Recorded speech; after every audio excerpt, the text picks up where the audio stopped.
In today's video, I'm going to teach you how to combine Mixamo animations in Cinema 4D.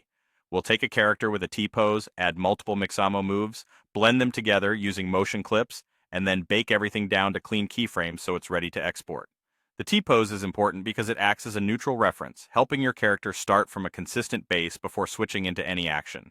Begin by importing your T-pose FBX into Cinema 4D, then import each Mixamo animation you want to combine. Keep an eye on consistency. Use the same character, the same scale, and the same frame rate across all files. When everything lands in the scene, make sure the rig is centered and upright, and give the timeline a quick scrub to confirm each animation plays as expected.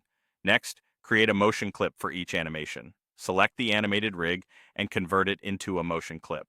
Repeat for every move you imported, and make one for the T-pose as well. Rename your clips clearly, things like T-pose, walk, run, or jump, so it's easy to stay organized. This step stores the movements non-destructively and lets you mix and match them without touching the original keyframes. If you notice a few empty frames at the start or end of a clip, trim those in the clip's settings to remove dead time and reduce foot sliding later. Now open the motion system and arrange your clips on the timeline. Start with the T-pose at the beginning, then place your first action after it.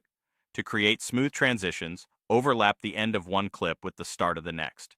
That overlap is your blend area. Adjust its length to control how gradual the transition feels, short for snappy changes, longer for smoother blends. If your software shows fade handles or blend curves, shape them so the outgoing motion eases out while the incoming motion eases in. Play through the overlap and look at contact moments, like when feet touch the ground. Minor tweaks to timing or clip offsets here can dramatically improve realism.